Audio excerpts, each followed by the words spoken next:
And that was like a year and a half ago that we first had those experiences. It was all, in my mind, about Mark's pleasure, doing the thing that's going to, satisfy him, turn him on, get him excited, because that feels good to me, right? And we realized that wasn't good enough, that my motivation to please him would not make this work, that the motivation needed to come from me to want this as well. And that was a hard thing to come to terms with, because I had to now dig into myself, right? And like discover what I wanted, to be able to truly be honest about whether I wanted to go into this journey with him or not, right? So initially it was more like, okay, I'll do this for him. And then it was like, yeah, that's not good enough. You need to know that you want this for you. Welcome to Normalizing Non-Monogamy, the podcast where we interview incredible people from across the entire spectrum of non-monogamy to hear their fascinating stories.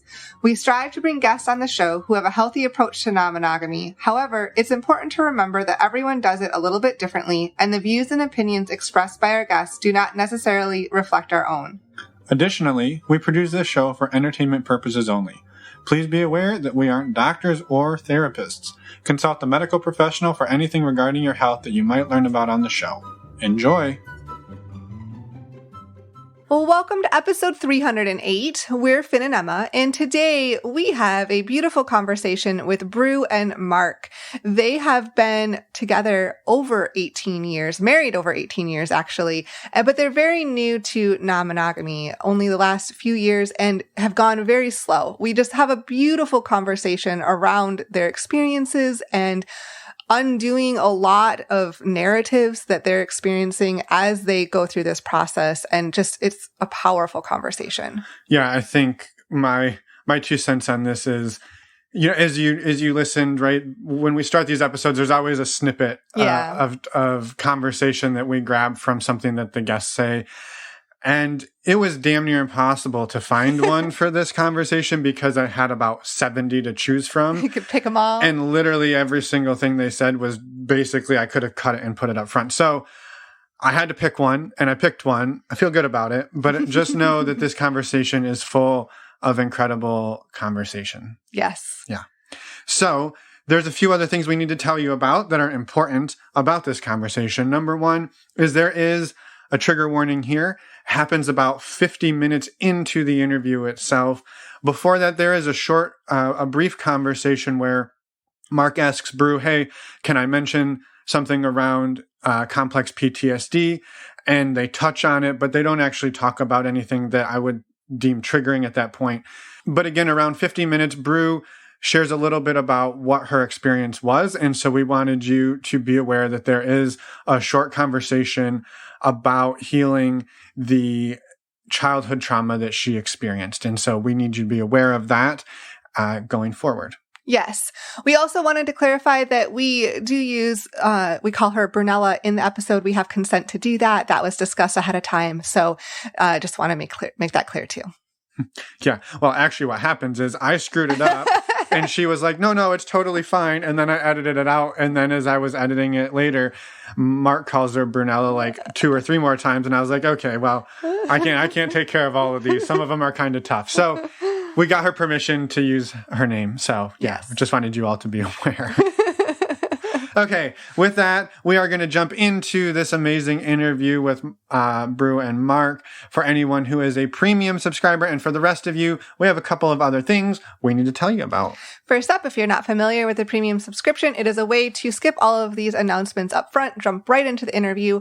You can sign up for as little as a couple dollars a year. Go to our website, normalizingnonmonogamy.com, scroll down on the homepage, and you can find out all of the information and links there.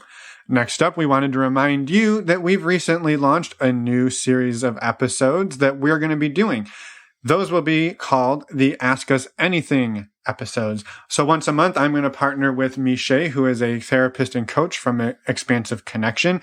And the two of us, sometimes Emma's going to pop in as a wonderful cameo to help us answer, but we're going to answer your questions about non-monogamy or non-monogamy adjacent things. So please head over to our website, again, normalizingnonmonogamy.com, click on the podcast tab, and there's a drop down there, and one of the options says Ask Us Anything, and you can find out right there how to send us a voicemail that will be used on the show, and then we will use that to answer your question. Yes. For the world. For the world. Yes. To hear. We're pretty pumped about these, so please, we would love to answer your question. Also, next up, a quick reminder that we are back at it doing virtual meet and greets. These are open to anyone. You just must be open-minded and respectful. We had one in September, and our next one is going to be October 20th. We do these once a month. You can sign up on our website. Now you can go sign up on our website, normalizingnonmonogamy.com. Click on the events tab and sign up there. Next up. We'll just keep saying next up. We usually tell you about our community here, and we're still going to do that, but we're actually not going to do it. We have some special guests to help us. But just a reminder, everything that they are about to talk about, you can learn more about by going to our website and clicking on the community tab and signing up for just a couple of bucks a month. You get a monthly Q&A, you get a men's and a women's group every month, and you get ongoing support all day, every day in a virtual community space that is called Mighty Networks. And that will be important as you hear these two lovely humans talk. And in fact, the two lovely humans talking about it are the same two that I could not pick a snippet for earlier. They're the same two for the interview today. They're the same two people. They're part of our community. And these are the types of people that you, listener, get to interact with if you join our community. So you're going to hear a snippet right now from Mark and Bru. You'll hear it later in the interview as well. But it was so powerful and so important. We wanted to play it here too. I would say for anybody listening that seek to learn, right? Reach out, because doing this alone is harder than it needs to be. Seek community. We've found that in the beginning when we were doing it on our own and like kind of researching and listening, but it helped. But then once we started looking for community, joining your community on Mighty, and then also a local community that we recently found, it just helps us feel less lonely, helps us feel connected, right? It encourages us, right? When you hear about other people's success and challenges, right? Yes, can you do it alone? Yeah, but if you could do it with support and help, it will be so much better. So I would say that like find a way to connect with others. And so thank you, Mark and Bru, for that. And thank you for coming on the show and sharing and for being part of our community. You are amazing. Before we jump into the interview, we do have one more quick announcement, and that's a reminder to go check out stdcheck.com. It's our favorite way to get tested for STIs and know your sexual health status by using the links. Well, know ours. We don't need to know theirs. Well, no, you know your own. You know your own by going to get tested. By using the links on the resources page, you can save $10, making a 10-panel test $129, and you can also support the podcast and the show. So thank you so much in advance for using those links. STD Check is the way that we get tested for STIs. It's fast and super simple, efficient, discreet, all of those things. And amazing. Just like you. Yes. You hear us talk about it all of the time. We just can't recommend it enough. And so please send us an email, send us a voicemail. We'd love to hear from you if you'd like to come on the show, if you have any thoughts or feedback from us, or if you have one of those amazing Ask Us Anything questions, we'd love to hear them. Yes. And with that, let's go talk to Mark and Bru. Let's go. Well, welcome. Good morning. Welcome to the podcast, Mark and Bru. We are excited to have you here today. Before we get started, do you mind just introducing yourselves however you're comfortable, and we'll take it from there? Sure. Yeah, we could do that. Thanks for having us. Go ahead. Of course. I'm Mark, 37 years old, born and raised in the northeast of the U.S. We still live here, and this is my lovely wife, Bru. Am I going now? Mm-hmm. Yeah, Bru, same age, 37. I've lived in the U.S. for about 22 years now. I'm originally from Uruguay, South America. We've been married for almost 18 years. In about 3 weeks, it will be 18 years. We're high school sweethearts. We have 3 children, and we're in this adventure of non-monogamy very recently. Lots to learn and grow. And so we're excited to share with you guys. Wonderful. Well, we are excited. We don't often get to talk to people who are like brand new. And so we're excited about that. And off camera, we talked about there being some nerves, and we have a special way to get over nerves. And that is asking one of the hardest questions we ever ask on the show, which is, when you make a grilled cheese sandwich, how do you cut your grilled cheese sandwich? I like diagonal. All my sandwiches have to go diagonal. Why cut it? Why cut it? Mark said no cutter. The whole thing, just, I don't like assumptive questions. So, Well, Bru got the correct answer. It is diagonal. So you passed. And the answer is for optimal dunking into tomato soup. Yes. Yes. See? However, there's no right. Well, there's no right way. I'm going to call bananas on that. All right. Everyone can do it their own way. I suppose if people want to do it the wrong way. It's really off-brand for you, Finn. I mean, really, just like... Right? To dictate there is one right way to do something. Well, I'm serious about my grilled cheese. All right. With that in mind, we'd love to hear about this adventure you're about to go on. Where are the two of you in the process of exploring and discovering non-monogamy? I guess I'll be the talker today. He's gonna get to talking. Don't worry, he has no issues with that. So we are very new, which is exciting, and likewise, we feel that we've been listening to your podcast, forever. And as soon as we found it, we fell in love with it, and we've listened to all the different stories. We love the diversity.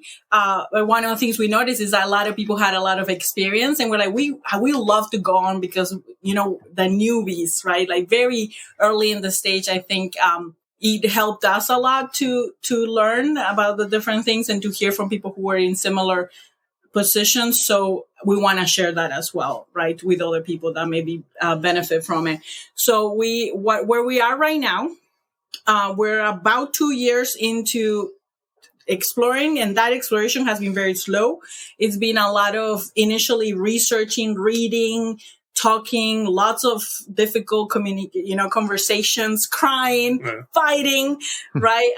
And then getting comfortable with the idea of like dipping our toes in, right? And then that started with a little bit of hot wifing dynamic, which is what initially interested Mark more, the idea of me going out, and that pleasure aspect of what turned him on. And then as we progressed through that, had just a few experiences, then paused and talked more, and then realized we want to do things a different way. So now where we are now is where we don't have titles. Like our relationship doesn't have a hard definition. I think we're like sort of swingerish. And we're looking to just connect with like-minded people, mainly couples, to, just be friends at first and then see where that takes us. So there's no hard like goal that things have to be sexual with anybody, but obviously we want that, otherwise we wouldn't be doing this. But we just want to be able to make connections with people that we can be our true selves with and not have to hide that aspect of our lives. So nothing is very like clear right now as to what we are and aren't. Yeah. That's why we're very super. I know we know. Yeah, I think we know. We both realize that like labels help. They help kind of like cut through some of the like, monogamous versus non-monogamous, like helps you understand, like, but, I think we like monogamish, swingerish. We want to have, we kind of are building from scratch in terms of like, our friends and our community are like our surrounding, because we both come from, we were Evangelical Christian for pretty much since we got married. We were a couple who we waited to have sex before marriage. And, I think I wasn't Christian when I first met her. She was. And like, she would take me to church. And like, I was actually at the time when we met many moons ago, I was a practicing Muslim. Mm-hmm. So it was something that I was always kind of looking for, like, in the people on the podcast could see my air quotes, the truth. Yeah. And so I would like go to church with her, and I would like bring my Quran and like try to compare it. And, but anyway, I converted maybe 2 months before we got married. And this was all just for like context. This is all in like your teenage years, early 20s, correct? Like, we got married when we were 19. Okay, so all in your teenage years. Yeah, very, very, very young, very, very young. Mm-hmm. I converted, and I did it like, honestly, I didn't do it because like she didn't give me like an ultimatum or anything. Nobody really said like, hey, if you don't convert, you can't do this, or I did it because I wanted to. It was genuine, and we from that point until like for me it was like my process to like deconstruct or like move away from that faith started probably about 2017, 2018. For her, I think it happened maybe a couple of years after that, maybe 1 or 2 years after that. And part of my deconstruction was, looking at sex and relationships through a different light. Whereas before it was kind of filled with, shame and what's the other word? The G word, guilt. That's it. And, I felt really shitty for the things that turned me on for a long time. And, I started to be able to just kind of look at that without the guilt and the shame. And that led to us having having a few conversations initially about, I guess it would be more like kink related, less. Mm-hmm. It involved non-monogamy, but it wasn't like I didn't go into it saying, hey, I'm non-monogamous or I want to practice non-monogamy. I was like, hey, this idea really turns me on. What do you think about it? And me say, what? I love that you said that, Bru, because that was going to be my question is how, coming out of the construct that you two were in and also having known each other, all of your formative years, mm-hmm.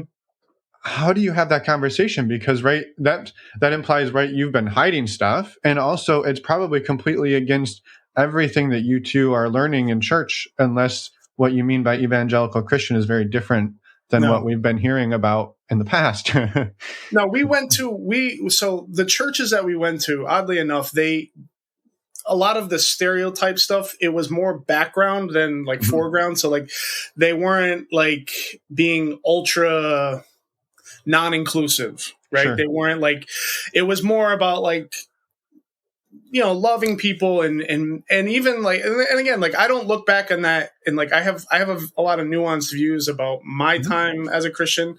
I look back and see like, well, you know what? I was really, really insecure and I was a teenager. What teenager isn't? But, I was a teenager and I was incredibly insecure. I really didn't like myself. And the idea of getting this kind of like unconditional love that mm-hmm. somebody would accept me as I am and really, really spoke to me. And it helped me. It helped me in that aspect to like myself and learn to love myself. And, it helped me there. Unfortunately, as I've gotten older and learned about it, it just comes with other things, the baggage that it comes with, the cost of admission. Again, mm-hmm. I do a lot of air quotes, so I'm sorry, okay. Podcasters. The cost of admission is not something that now I look back and say I'm comfortable with because sure. I felt it just, I had to be exclusionary once, especially like I got like both of us, we were not like just members. We were youth pastors. We were on leadership boards. You were in it. We were in it. Yeah. Yeah. And this isn't to shit on Christianity or religion, but it was, well, I guess where I was kind of going was seemingly the things you were interested in would not align with the values of the church you were a part of. Not at all. Yeah. And the hardest thing for me, a lot of it is hard. It was hard and it's still hard. There's different challenges today than there was, 2 years ago.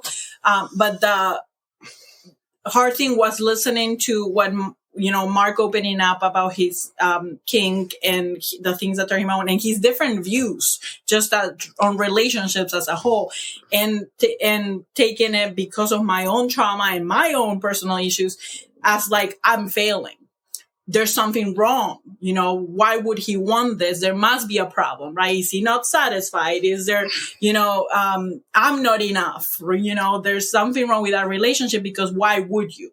Right. And that came from the idea that has been instilled in me through Christianity and also through my culture. Because as a Hispanic woman, I grew up with hearing a lot of time, you need to take care of your man. You need to take care of your man. You need to meet his needs, because otherwise they'll find it somewhere else. They're gonna, men are gonna be men. And that's, it's want to happen. I don't know. It's gonna happen. Like, you can't avoid it. If you don't satisfy him, he's gonna need it. He's gonna go get it somewhere else. So then I hear that and I'm like, oh my God, I'm failing. I'm not doing this thing. Obviously there's something wrong.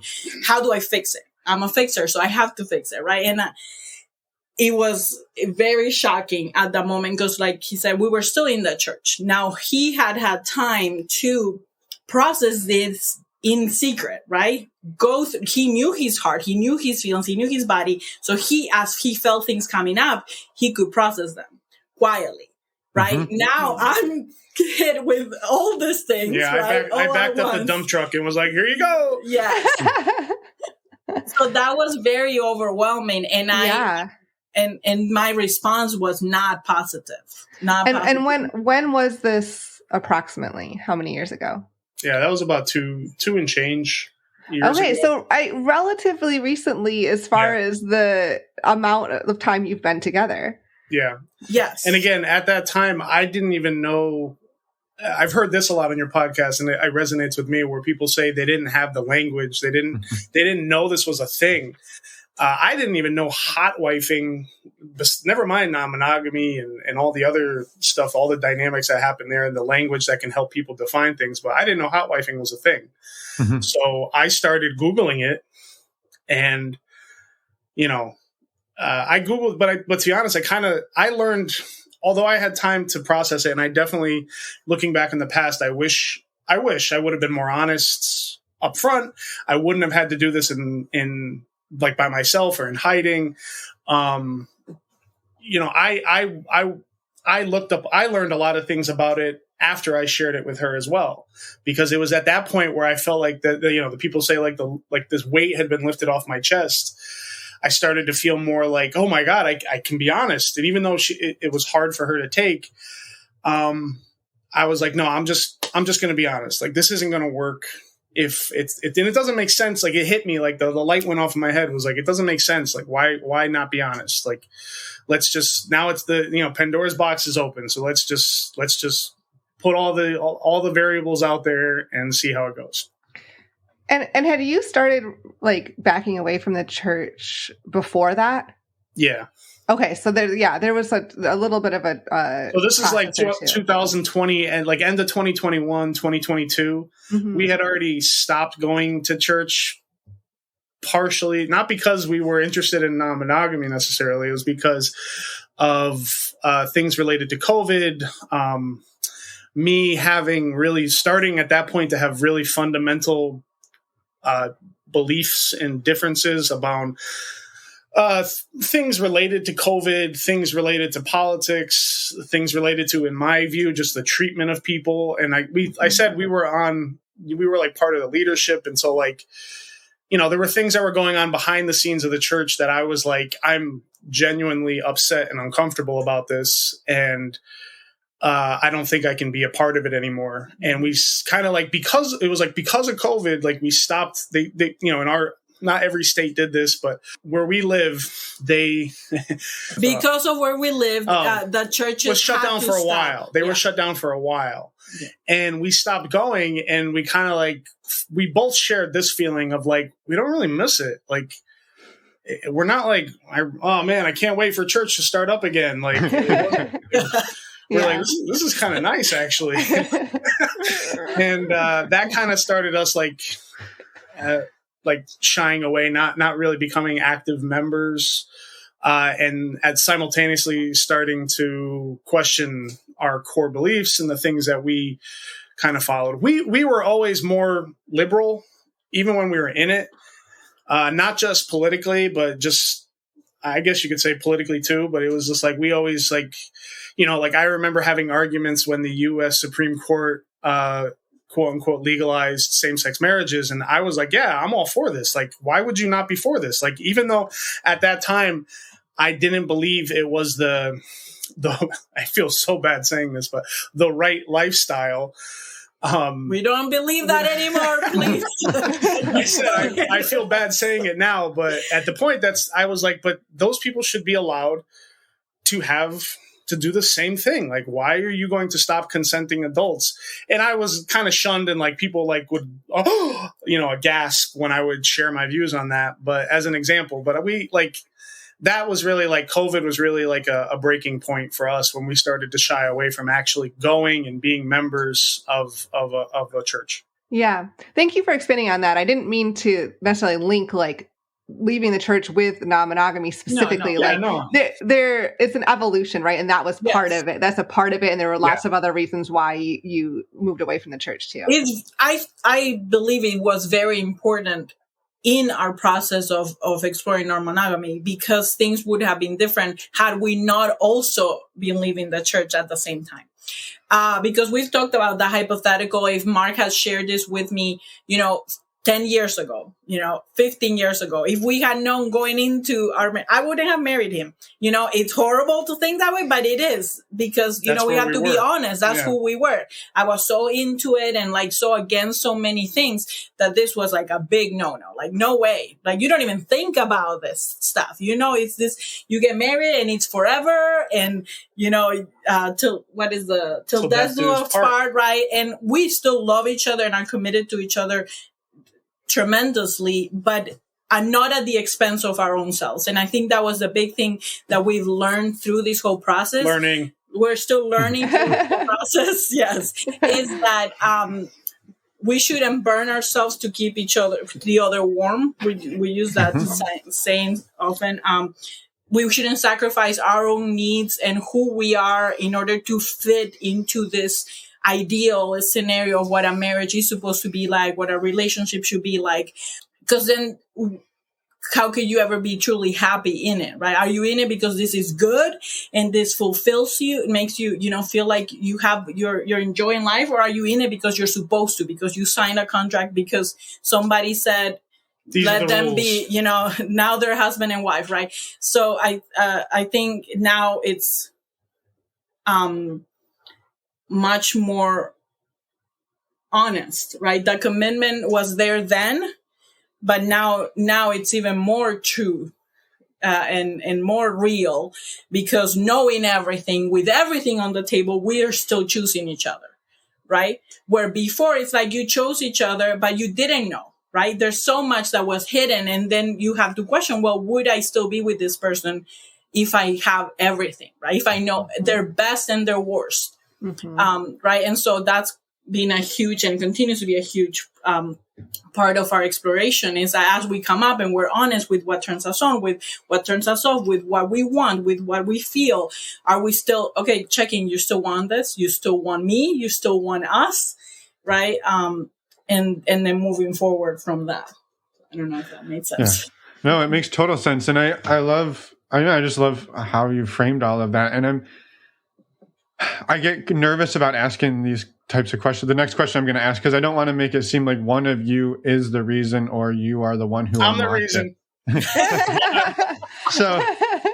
I think you said something, Bru, that was really important, which was Mark knew these things and had a lot of time to sit and process them before he brought them. Yeah. And this is often the case, whichever person in the relationship is the person who's sitting and thinking, there's this big thing that I've got to talk about. How do I do it? And you're processing. And who knows, that could be weeks, that could be years that this happens. Or sometimes we've talked to people, it's decades. And so then you bring it, like you said, Mike, you back the truck up and you dump it.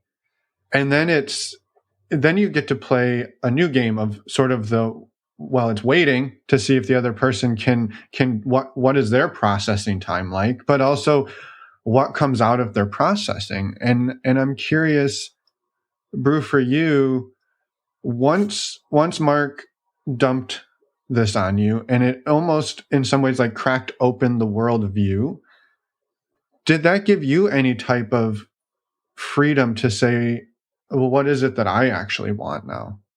Mm-hmm. Yeah. So it was not instantaneous. Mm-hmm. The freedom for me to open up to what it meant for me. I think initially it was more about what does this even mean? Mm-hmm. And again, at first it was like almost like the stages of grief. Right. Yep. And like, I don't know the order. So don't please, whoever's listening, might not be accurate, but right, there's that aspect of like freaking, you freak out, right? Like, I don't know there's also some denial. Yeah. There's some so there were so many emotions all at once of like the shock of it. And it was also that grief aspect did apply because as we've talked about it many times after that, there's been a process of what our relationship was and what it is.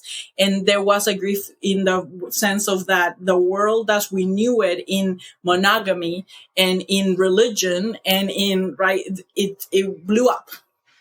Right by, yes, Mark threw the bomb at it and it blew up. And so then it was, I think the best way that I've explained it afterwards is taking the pieces that we do want and then putting back together and adding new things to it and then putting it back together to what we really want and what really fits us and who we are. Right. So there was this world that I don't know, ball, box, whatever you want to call it, that we fit into. It's like a 3D puzzle. Yeah, with all the things that we're supposed to do and how we're supposed to be as husband and wife, as parents, as Christians, as, human, as, as women, as, I don't know, I already repeated myself, but, and this is, how you have to fit this, And then it's like, no, this doesn't work. This is not good. And you just push on it and boom, it blew up. And now it's like, okay, well, which of those things I still want in my life? Which of those things still apply? Which of those things are still me and us? And then putting that together. And like I said, adding what we learn along the way that is new and we want it, right? We welcome this into our relationship and no, that we don't want, right? Like get rid of it if it doesn't feel good. And then as we've progressed through it, not initially, even initially in the exploration, I said, we started like opening up a little bit with the hot wifing. And that was like a year and a half ago that we first had those experiences. It was all in my mind about Mark's pleasure, doing the thing that's going to, satisfy him, turn him on, get him excited because that feels good to me. Right. And we realized that wasn't good enough, that my motivation to please him would not make this work, that the motivation needed to come from me to want this as well. And that was a hard thing to come to terms with because I had to now dig into myself, right? And like discover what I wanted to be able to truly be honest about whether I wanted to go into this journey with him or not. Right. So initially it was more like, okay, I'll do this for him. And then it was like, yeah, that's not good enough. You need to know that you want this for you. So then that's where it brings us to today, where it's like, I wanted to, right? I still have difficulties. And we can get into that if you want to, if you have time about trauma and issues that I had growing up, and how it affects my processing versus his processing of it. But I've also come to discover a lot, like you said, about me after opening up to that idea, my own sexuality, realizing that I actually have curiosities, bi curiosities, and which then I was like, never. I think back about my childhood. I'm like, I can't think about a moment when I felt this or thought this. And it was because I was so suppressed, so inside that box that was never even a thought that I could like let happen. And now breaking out of that, it's like, well, what do you want? What do you like? And really being honest. And I'm happy. As hard as it is, we're happy with how we've come to learn more about each other and our likes and dislikes and the things that make us. I think for both of us, there's kind of like two sides to it. There's one of the common things that happens in monogamy, and definitely happened with us, is in trying to break away from that norm, is the codependency, right? And so even in the beginning, it was still codependent. It was like her enjoyment was almost completely dependent on me. And then I didn't like that. I was like, that doesn't feel great. I'm like, I want you to like want to make me happy. I don't want to be with somebody who's like, how can I make my partner miserable today? Like, I don't want that, but I don't want them to do things because of me. So I was asking, like, do you like this? Do you want to do this? Is this something that, and her answer most of the time would be, nah, I'm doing it for you, really. And then also, like, she mentioned, like, do you mind if I share about like the CPTSD? Not. I won't go into the two. I'll say. So it was the reason why it was hard is because part of the reason why, Brunella may have some codependent tendencies is because she had suffered some childhood abuse, and because it created that complex post-traumatic stress disorder, that it kind of rewired her brain at that time, and then that's how she lived her life, to always be thinking about others, to always put others first, to always make everybody else happy, to always be a people pleaser. And so this, when we first started exploring it, was just another color of that, of that. It was just, and like she said, we got to a point where we both were like, I think we need to deal with some of the underlying issues before we move forward. Yeah. Yeah. Thank you both for touching on that. And thank you for sharing, that is the importance of wanting it to go into non-monogamy or explore those types of relationships and whatever that means to you. It needs to be from both of you. Like you said, like I understand the default of people pleasing, wanting to do things for other people. I mean, so many of us have those tendencies for a number of different reasons. Plus society kind of often tells you that too. Mm-hmm. And so there's all of that going on. And it's like, but coming back to be, taking that time to really sit with, what do I want? What do I want to do moving forward? And it is not that easy. So I just appreciate both of you sharing that. But to answer your original question, Finn, our dynamic really is like, I'm the gas and she's the brake. And like, that's okay. Like, I want her to be excited about it. But one of our challenges is, and where we've had to do a lot of hard work on not what I call like a downward spiral, where we're just like bouncing off of each other's like tough emotions, is like, I'm looking for her to share in the excitement for herself, and she's looking for me sometimes to like drop the bomb and like another bomb, like the truth. So in what that means, and what the work that we've put in to do that is like, I have to accept that even if she may get to being excited about something, that she is not going to be, she's not me. She's going to not always share in the excitement that I may have about some new adventure or some new person that or couple that maybe we're talking to. And I have to be not only like okay with it, I have to validate it, and I have to like be like, yes, this is okay. Like, it's okay for her to process this differently than me. It doesn't mean, like, in my mind, what tends to happen is like when I see her maybe approach something that she's not super excited about, I tend to, in my initial like emotional reaction is like, well, she doesn't want this. And that's not true. And I have to fight in my own mind to be like, she's processing it differently. It's okay. It doesn't mean she doesn't want it necessarily, but it also doesn't mean that she's going to want it either. Like, I have to let her process it at her own time, her own speed, and just check in with her and, reassure where necessary. And we just started this thing where we're going to start having regular check-ins. Whereas before it was like, it kind of dominated our conversations because it was like, what do you think? What do you think? What do you feel? What do you feel? And now we're like, okay, maybe we're going to save some of those conversations for a regular check-in. And then she has to be okay with me being excited and with me being like, but I think in a car, like for a car to work, to use this analogy, like a car without gas is pointless and a car without brakes is dangerous.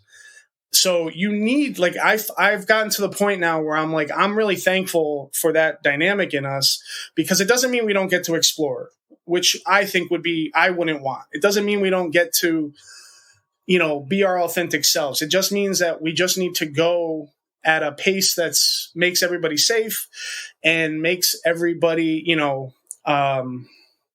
feel included. Mm-hmm. Yeah. And that's such a hard balance to strike. How do we go fast enough that Mark doesn't feel held back, but slow enough that Bru doesn't feel like it's out of control? Right? Yeah, we're not doing NASCAR or Formula One, which is, or worse, I'm not trying to break the land barrier speed record. And like, it's dangerous when you go too fast, right? Yeah. Some people can be speed junkies. I'm not, but I can be if I'm not careful with my own, like, I don't know what the word would be, like my own tendencies. Mm-hmm. Mm-hmm. Totally. Yeah, it's very relatable. So. Our favorite word, and you said it, is balance. Mm-hmm. Balance and nuance are my two favorite things in the world. In everything, not just the exploration of E&M, but in parenting, in our job life, work-life balance. We just, if it's too much, if you go too much towards one end or the other, then bad things happen, right? So we want to be able to create balance in everything so that we're both comfortable. And now that is not always so perfect, right? Like there isn't a line. I think that the idea of balance in physics or something like that, I'm not a scientist, but you think of balance that it will be equal. You put it on this side, and they'll eventually be equal. Scale will equal out, but the balance in the aspect of a relationship, I think it's not always equal. Mm-hmm. But what it means is that it gives and takes in a way that neither one just gives out, right? Like, there's going to be moments in which I have more energy and I'm more excited, and then Mark is more low, but then my energy is able to pull him. There's going to be other moments when I'm down and he's going to be up, and then, and we help each other, and there's that give and take. But as long as it doesn't go too far to one side or the other, then we're okay. Mm-hmm. So the idea of balance, so it's very, very important to us. We just keep on trying to, I think that balance and looking for that fairness in our relationship is what creates the space for growth. Where we don't feel afraid of sharing or being our true selves, of saying how excited you are, or of saying how scared you may be, because the other person is not going to react in a way that shuts you down, but still being able to express that this is hard for them, but it's okay, right? Mm-hmm. And going through that process together,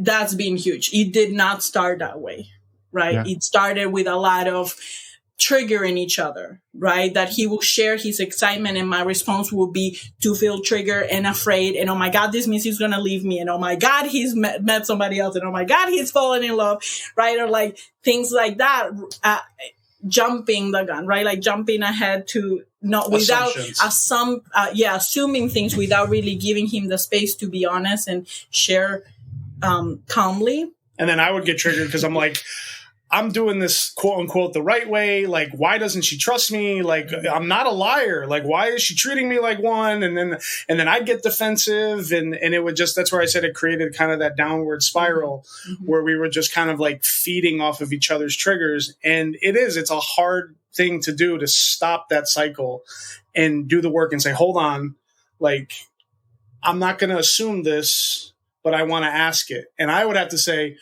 well, I'm feeling defensive, right? To actually say how you feel, I'm feeling defensive, but I want to know, like, are you accusing me of this? Or do you feel that I'm doing this? Mm-hmm. And when you actually kind of get to instead of making those assumptive questions or statements, you get to the core of like, okay, this is how I'm feeling. And I think both of us have been able to deal with that and say like, okay, I can respect that. I'm okay with you feeling that way.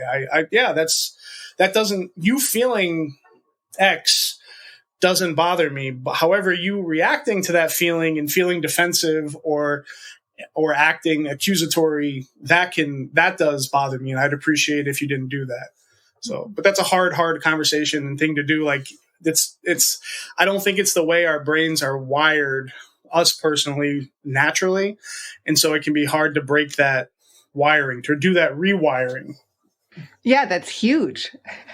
It takes time, and it takes intention, and it takes effort, and I mean, I think opening up a relationship that has been monogamous for many years and almost like, you become, society shows us and teaches us to become so enmeshed and codependent and all of that. And then trying to break that open and change those patterns, change those habits, it is incredibly difficult. And ultimately, I know it can be beautiful. It is beautiful. But that work, you have to be wanting to do that work. Mm-hmm. Yeah. We just had this conversation. We just had this conversation, actually, was it 2 nights ago? 2 nights ago. I think, which shows that we're still very new in the whole process. Like the conversation of like, this is not going to be easy. It's not going to be easy today. It's not going to be easy years from now. If we stick with non-monogamy, if we stick with this, the relationship, with our relationship, whether we go back to monogamy, right? Relationships are hard and they take work and they take effort. And so then there's either, wow, this is hard. And yes, we're going to have days where you're just like, oh, I'm so tired. This is exhausting. Putting in the work is exhausting, but I want this, versus this is hard work. I don't want this anymore. Right. And so to stop, and I really came to Mark and I said, okay, like my issues with healing from my trauma, the work that I'm putting in on myself and how it still affects our relationship is very difficult. It takes a lot of effort. There can be very hard days. And so, and me admitting that this isn't something that's going to happen overnight. And there's no guarantee that in a year or in 10 years, I will be all better. Actually, the likelihood is that as somebody who had childhood trauma, I will always carry this with me, right? There will always be effects of it. So then saying, are you in on this? Are you like committed to staying with this? Can you handle the work that this is going to take? Or do you want out? And those are hard conversations, but necessary. Because if you do not make sure that this is what you really want, then you're going to put effort into this, and putting all this to just then waste it. Or do what so many people do, where they just ignore it and bury it, and then it comes out in other unhealthy ways. And we didn't want either of those things. But again, it's hard because my trigger is, not being trusted. That's my issue. Like I try really hard. I have my whole life to do it the right way. And, again, using air quotes, people who are listening. And, when I try to do something the right way and then somebody comes and like kind of questions it, I'm indignant. I'm like, how dare you? Like, there's so many people out there who are just happily doing it the wrong way or the immoral way. And here you are questioning me. And I know that sounds stupid, but it's just the way my brain, Finn's shaking his head. So he disagrees, but it's just the way my brain hears things. And I know it could be sometimes egocentric. And I know sometimes it's not. That thought process is something that I struggle, and it's an ongoing thing to not listen to and let dictate my actions. Yeah. Yeah. I was shaking my head because it's a thought pattern that I share. And I'm curious, just for curiosity's sake, are you a bit of a perfectionist, Mark? No, she is. I'm not a perfectionist. But what I tend to do is I can disassociate very quickly. Okay. When I lose interest, I'm like, I'm done. Don't bother me. Leave me alone. And so, I'm not a perfectionist. I'm happy in a mess. I'm happy. But what I do to do that is I go to my nothing box in my brain. I just don't think about it, which isn't healthy either. I just, I'll just turn on the TV, or I'll turn on my Xbox, or I'll open my phone, and I'll just veg out, and just which again isn't a healthy coping mechanism either. And it can create just as much chaos as a perfectionist can. Sure. But that's my thought process, is I'm working hard to do this, and I feel bad when somebody even insinuates that I'm not doing those things. Got it. And I have to fight to not let those feelings dictate what I say and how I act. And to just identifying them, I think for both of us was hard. Just to actually pause for a second and say, hey, here's what I feel, was an incredibly a breakthrough type thing but it was really hard to do. Yeah.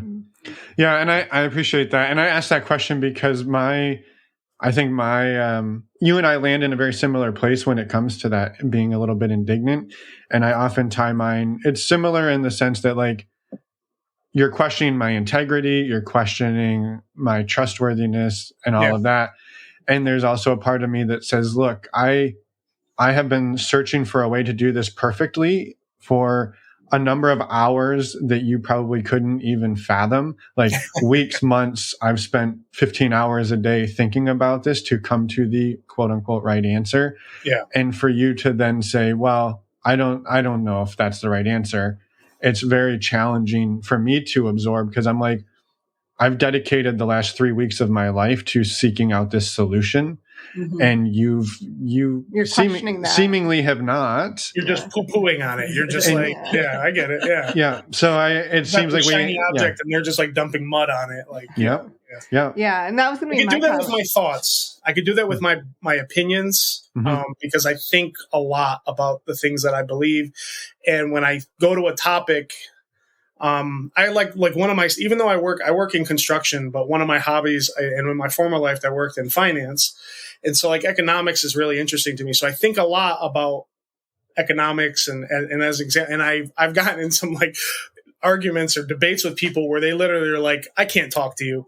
I'm leaving this conversation, because I go into it sometimes trying to prove them wrong and show this beautiful idea or opinion that I have crafted with my own hands and made, and now I have to have you dirty it, and how dare you? So I don't do that. Disagree with it. Well, but I think what you just said there is spot on, Bru, which is the outcome of that for partners is just agree, because if I question this idea, it's not going to go well. And then that's the work of, I might hold this so true, and you can have a different truth. Mm-hmm. But then how do you decouple it and say, you go live yours, I'm going to live mine? Mm-hmm. That to me is where, that's partly the work we're doing right now, is me being okay, yeah, you think differently than me. You look at this problem and you see a different solution. You should follow your solution, and I'm going to follow my solution. And then I hope we are both right, and that your solution works for you and that mine works for me. Or at the bare minimum, we can come together and say, even if one didn't work, or one worked, or one didn't, or maybe they both work, wherever it falls, it's we can still come together and say, I love you. I respect you. I want to be with you. It's okay if it's different, or not, and be true to yourself and say, well, this is it makes us in a way that's fundamentally incompatible. Mm-hmm. And I have to love myself, and let that guide my actions. But that's very, very, it's hard. It's hard. I think that's been a huge part too of, my difficulty with, like I said, I am a perfectionist, and failure is hard. I've worked my whole life to excel. This was in school, in relationships, whatever I took on, I will try my hardest to be at the top. And because of my trauma, it was all about my value. Without these achievements, without these successes, I'm nothing. And I need to achieve these things, and I need to have this success in order for others to love me and care for me. And that's what attracts them towards me. So then if I don't have these things, then I'm nothing. So then I work really, really, really hard. And so then to come into non-monogamy and explore, and to be like, oh my God, this is a great thing. There's so many stories of people who have been successful. And so there's so much growth to gain through it. But there's also a lot of suffering, right? That can happen. There's a lot of failure that can happen as well. And so then to come to terms with, this can be amazing, and it could also destroy us. It's even harder than that, I think. I think it's like you have to redefine failure and success. You have to it's a whole paradigm shift. Yes. Yeah. It's like, to the outside world, if we were to divorce after nearly 18 years or separate after 18 years of marriage, everyone that I know would look at that and say, that's a failure. Like, you guys, your marriage failed. And it would be so hard to, obviously I'm not going to be able to, talk to every single person, but it's hard to just accept that. But like in our own lives, and you have to define success and failure for yourself. And when you do that, where you always look outside for that validation, it's really, really, really hard to do that. And so, Not that we're looking to separate us, so people are aware. But where we are right now. Totally. But that is what you just kind of said, Mark, is exactly, to me, it's a reword of what Bruce said earlier, which is we can't burn ourselves to keep the other person warm. And so, right, if you get to a place where you're both looking at the construct of your relationship or your marriage and saying, if we both continue down this, we're just going to keep burning ourselves to warm each other up, where actually we need to redefine this in a way that allows us to both be warm without burning, then you haven't failed. You've succeeded at being yourself and supporting the other person in being themselves, but that might mean an appearance of failure to the outside world. To the world. Yeah, that's true. Yeah. For some people, to get a C in a class is a success. And well, it's true. But look, she's thinking about it right now. She's like, C in a class? What? I relate. For me, I remember a lot of times being like, I got a C. So what's coming to me too is what you're describing is almost like the and Finn and I have this conversation just the other day of like the things that are hard for each of you almost like fuel the other person and fit perfectly into this puzzle of like, if you aren't careful, you go down these paths of cycling and down the drain. Yeah. And so you have to stop. You have to stop and be intentional and be like, wait. You're thinking about this different, and all of the things in your life and the way you are and everything make you think that way. And I'm thinking this way. Can we slow down and like talk about this? And ultimately then make that decision of like, at some point, like, do you want to keep doing the work? Do you want to keep working on that relationship? Or at some point you don't want to? And again, but then that's not necessarily a failure. It's reframing all of that. Yes. That's so hard. And I think totally that idea of like, how does he goes back to how he processes things and how his personal feelings as we are exploring these things, and how I come into it with my baggage. Especially when it comes to the distrust of how his intentions, right? Or what is it that he's thinking? Is he thinking of me? Is he considering me in this picture as we're still together? And he can hear my questions and my assumptions and things like that and feel like, how could you not see that I am trustworthy, right? How could you not see that I love you? How could you not see that I have your best interest in mind? And then I have to explain to him, because he's not in my brain or in my body. I have to explain. And I enjoy being in your body, though. Little comedic relief, nice. I've had to share a lot and help him almost get a picture into what I go through, right? And that's going to happen through sharing articles, videos, podcasts, different things that talk about complex PTSD. And I could, just so people understand who are listening, and if you guys get a better picture, I don't have to go into great detail, but I was sexually abused by my step-grandfather when I was a child. For more than one time. And I know there's a trigger warning there for people. And that didn't come out to anybody else. I held this in me and buried it for almost 30 years.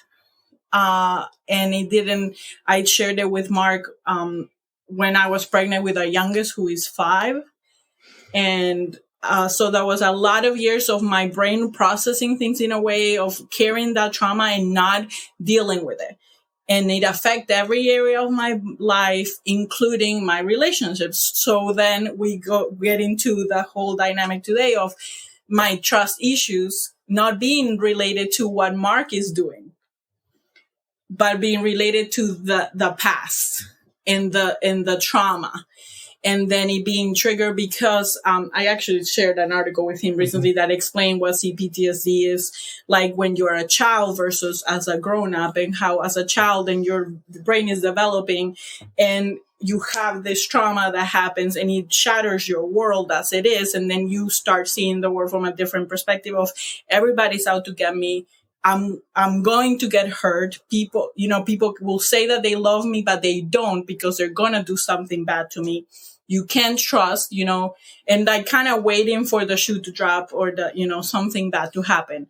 Living with that paranoia, that always protecting myself, defending myself. So then as Mark will come to me with curiosities or sharing things about him, then I'm like, I got to protect myself. I put up my walls. I'm ready to fight because you're going to hurt me.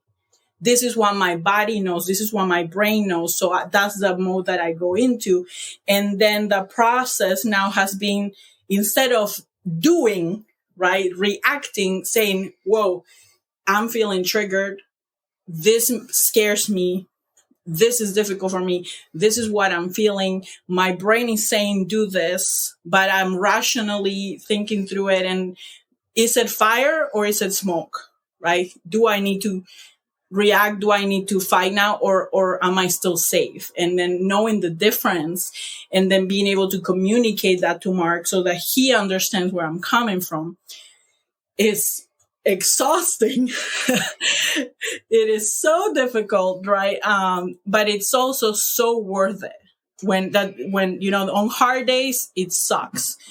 And on good days, when I'm able to see the progress that we've made, the growth, the healing, it's so rewarding, right? And we wouldn't be where we are right now if we hadn't done all that work, because we could very easily be like, no, this is scary. I'm not doing it, right? This triggers me. I'm not doing it. And we're not doing that. We're saying this is scary, but it's necessary. It's worth it. We need to go through it.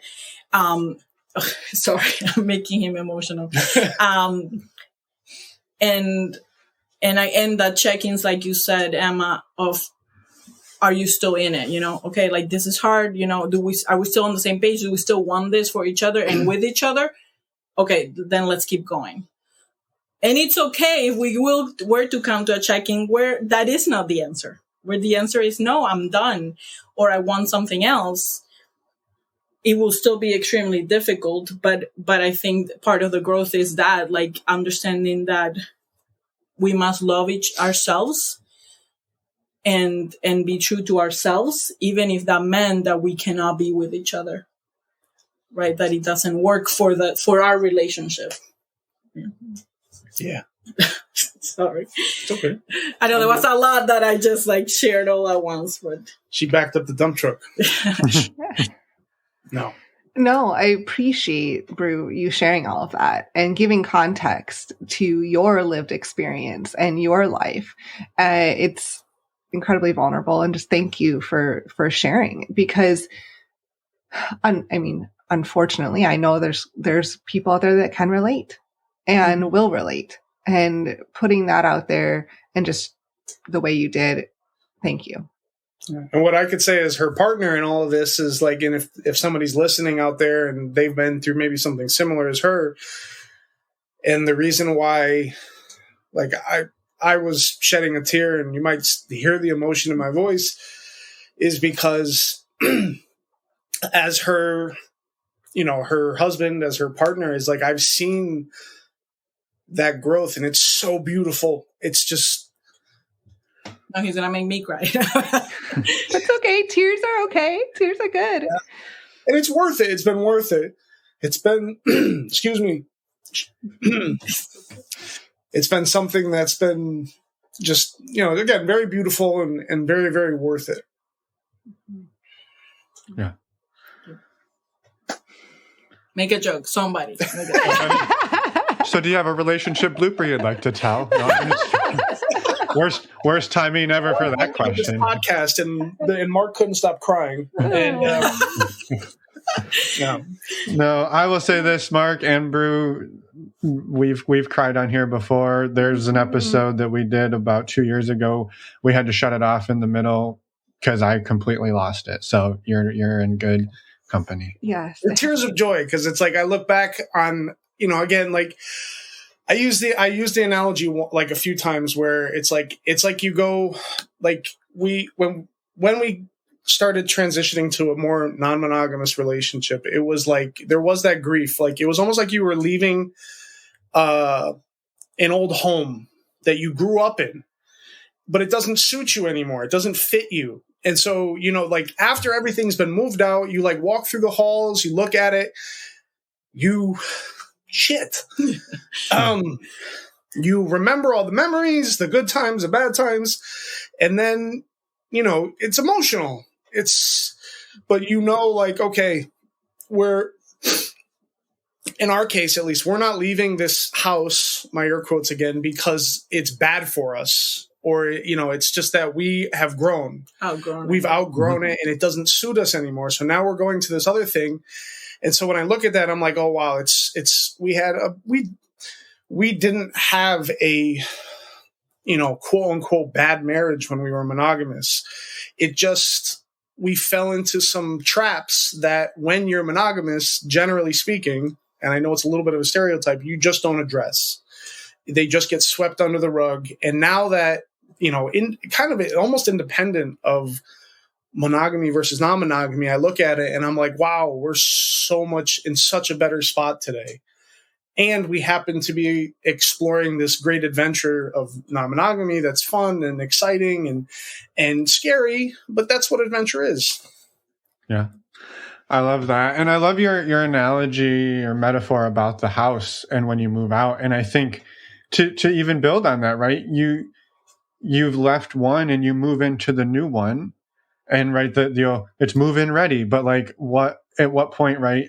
Moving into non-monogamy, it's not move-in ready. You've got to paint the walls. You probably redo the flooring. You might have to fix the foundation. I mean, that's a big one, right?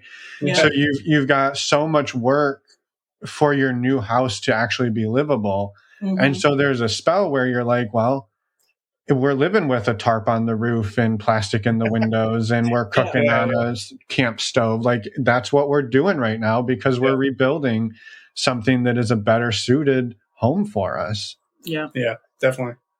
And fixing it while you're living in it is hella hard. Yeah. Agreed. Yeah. Yes. And sometimes you wish it was all movie ready. Right? Like I wish that process is so difficult and all the repairs can take so much time and effort and money and right, like in that sense, that you may have days when you just wish you were on the other end, right?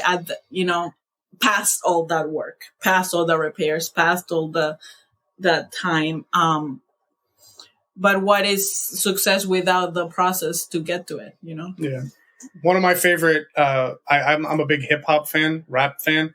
One of my favorite artists is a guy by the name of J. Cole, and he has this song called "Love Yours." And in that song, he just says there's beauty in the struggle, and it's incredibly hard when you're in the struggle to recognize it. But as you get again, we're on the other side, quote, we've done some stuff. Like we have fixed the roof. Maybe we have, we've addressed some things, and then you look at it and you're like, and that's why I got emotional before. Cause it's like, wow, look at it. There it is. It's beautiful and it's suiting and it fits us and we don't feel cramped or, uncomfortable, or it's like, this is ours. We've made it and it's beautiful. Mm-hmm. Yeah.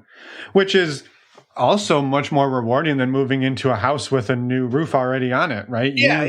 And the move-in ready is great, but the work is the power. That's the thing that connects you. Then when you leave that one, you're like, that's our fucking roof.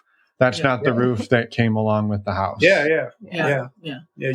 We built it with our blood, sweat, and tears. I hope that I think my desire for the world, right? I have those idealistic views sometimes, is that every relationship is like that, right? That people don't feel like they are given a house, right? How nice is it when people, here's a down payment, go, this is your house, and it's like, yeah, but what if once I'm in it, it doesn't fit. It doesn't feel good. Or it leads I don't to a like sense it, of entitlement. right? Or... It doesn't, I gotta live here now, Or you feel somebody trapped, gave it to me. They told me this is a house I have to be in. But what if it's not good? That the hope is that everybody will be able to make a house their home. Yeah. Right. That is what they want. Yeah. Yeah. Wow. Can we have you two back on sometime soon? Thank you. Thank you both for just such a beautiful conversation and deep conversation. I know there's a million more questions we could ask you. And as Finn said, we'd love to have you both back on for another update and conversation, just because there's so much here. And we really, really, really appreciate everything you've shared today. Thank you for doing this. We're huge fans. It feels like, in part of our nervousness, I was like, oh, we're going to be talking to celebrities. Like, we're huge admirers of your work in the community that you guys have created. And so thank you for having us, and thank you for all your work. Yeah. Appreciate it. Thank you. And next time you'll be less nervous. We'll have to figure out a different sandwich to talk about, but we'll figure it out. And before we go, is there anything else that either of you wanted to get out there on this episode? I know we covered a lot of ground, and I just want to, we're wrapping up kind of because of time, and we don't want this episode to be 3 hours long, but we'll have to do part 2. It easily could be. But it would be amazing. It would be an amazing 3-hour podcast. Yeah. And so I don't necessarily, I feel like it's kind of an abrupt ending, but I also want to give you both an opportunity to share anything else. They're called cliffhangers. Okay. That's true. Yeah. Right. Tune in for next. That's right. To be continued. I would say, for anybody listening, that seek to learn, right? Reach out, because doing this alone is harder than it needs to be. Seek community. We found that in the beginning when we were doing it on our own and kind of researching and listening, but it helped. But then once we started looking for community, joining your community on Mighty, and then also a local community that we recently found, it just helps us feel less lonely, helps us feel connected, right? It helps, it encourages us, right? When you hear about other people's success and challenges, right? Yes, can you do it alone? Yeah, but if you could do it with support and help, it will be so much better. So I would say that find a way to connect with others. We're welcome. If anybody, I think we share information, I think with the emails or things like that. We are on the Mighty app. So if anybody that hears this feels that something that we said resonated with them, we're always welcome to, we're always willing to talk to people, and we welcome that. We'd like to connect with others. I love that. Thank you for that's incredibly generous. And I think too, just appreciate you mentioning that you're part of our community and have been for a while. And I think it's just, for anybody out there who's ever wondering, what are the people in that community like? this is what our community is like, and you're not the only two in there. Bunch of large men who cry. That's right. That's right. And sometimes we take our shirts off and do it that way. We do that. So I'm just very grateful that you two are part of our community and now part of the history of this thing we've created. Podcast. So, Yeah, that podcast. Yeah. We feel the same way. Yeah, we feel the same. Yeah. Mark, was there anything on your end that you wanted to say? No, nothing off the top of my head. We're just, like I said, we're thankful to be where we are. And, we're very thankful for the work you guys have done. So that's it. Thank you. Oh, you had a blooper. We did think about a blooper. We did think about a blooper, but they didn't ask it yet, honey. Let's do it. All right, it's actually blooper. It's actually blooper time now. Okay. So when we were doing the hot wifing thing, we met this guy and we were going to do, it was going to be our first threesome ever. And I sometimes, when I get excited, I told you that I'm the gas. Well, I'm also the gas in my own head, and my mind could start spinning at 1,000,000 revolutions per minute, and I get like overload. So in the beginning, one of the things I did is that I used some medical help to help me stay in the moment and be able to perform. So that I usually would take a certain dose of that medicine that worked for me. And for whatever reason, that night when we set it up, we were meeting at a hotel and we're going to do it. And I'm like, I want to be rock hard. I'm going to be the king of sex. Like this all night. I am going to be the king of sex tonight. And for whatever reason, I didn't take more than like they tell you can take, but I took the max dose, which was way too much for me. And I then went on to experience massive headaches, the worst dry mouth I've ever had in my life. In the middle of it, I kept going to the bathroom because I'm like, I need a drink. My tongue was like glued because I just and it had the opposite effect. I had a little bit of trouble performing because my head was pounding and my mouth was so dry. And so afterwards I was like, yeah, I don't think I'm going to do that again. Like, I don't know what I was thinking. Like, I really got in my like dumb male brain and just take more and like it'll help you and oh man, it was funny afterwards, and I handled it I think okay in the beginning, in the middle of it, but just looking back I'm like, what was I thinking? Like, why would I take so much of this stuff that made me underperform? I think pretty badly. So anyway, that's our I love that. Thank you for sharing that. A cautionary tale. And I will say, very, very likely relatable to people out there. Or people here. Or people in here. Yeah, those performance enhancing pharmaceuticals, I don't know all of the science, but they definitely, for me, it's like I have an immediate sinus infection if I take too much. And so like my nose will be stuffed. My eye, like my face turns bright red. Like she knows within a minute. She's like, did you? I was like, no. Yeah. And so, it's like my face is, and then I'm like, I can't breathe through my nose. So then I'm like a mouth breather. It's awesome. Yeah, it's really good. So flattering. I love to see it. Yeah. It's a good look. I don't want to brag. But then we learn from it and then don't do it again. Yeah. That's right. The tip is balance. As in all things. Balance. Yes. Yeah. That's the word of the day. Balance. Yeah. Well, thank you both, and thank you for sharing that too. We so appreciate both of you and love this conversation and can't wait to talk again soon. Yeah, thank you so much. Same. Thanks for having us again. And we're back. We're back to synchronized outroing. For this one today. Yeah.